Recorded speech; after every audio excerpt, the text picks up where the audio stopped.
This project started with one core driving question. How can we understand the impact of equity and Canadian policies on Vancouver's homeless population in order to propose new policies? Essentially, we wanted to explore a variety of different approaches to offer solutions to Vancouver's housing and homelessness crisis.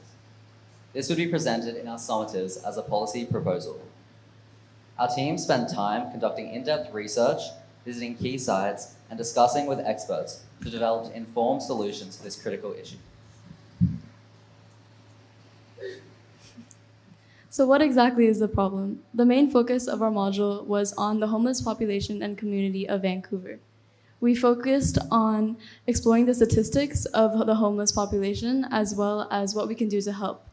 So our main excursion was to go to Chinatown, the Chinatown Foundation in East 18th Street that focuses on getting the homeless people off the streets and into homes, as well as refurbishing Chinatown to make it more welcoming. As part of our project, we went to Deep Cove to experience Vancouver's livability. It was an eye-opening experience as it showed us the contrast between different regions of Vancouver. While some areas were struggling, the others are affluent with accessibility, affordable housing, and services. We learned that livability isn't just about the physical environment, but also inclusivity and access to resources, which many of Vancouver's unhoused populations still lack.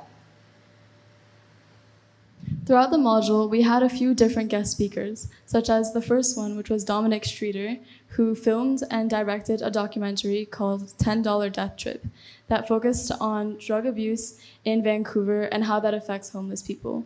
The second guest speaker we had was Travis Lupik, who wrote this book called Fighting for Space that focused on a safe injection site called Insight.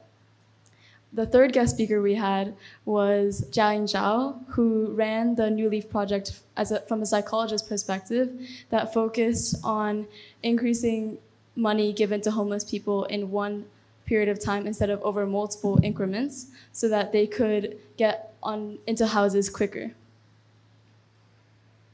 In order to properly create policies, we had to learn how to do research and the process of this. This included how to craft our own research questions. This is what Andy Jenkinson taught us.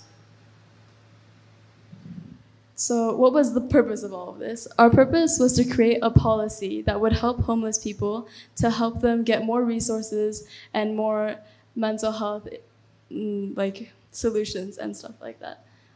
So Maya and I's policy was focused on community centers and increasing funding and resources given to those community centers because they benefit the mental health of homeless people.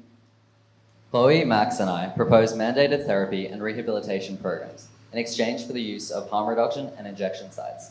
Nora, Yosef, and Kenzo focused on exercise and physical well-being, and Oliver, Satnam, and Kenzo Wei altered the rental assistance program.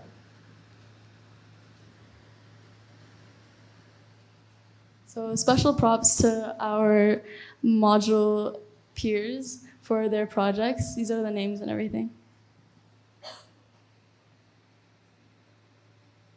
Okay, so a special thank you to Adam and Shasta for being our module leads. We learned a lot throughout the process about homeless populations and also how to write policies, and I really love the module in general.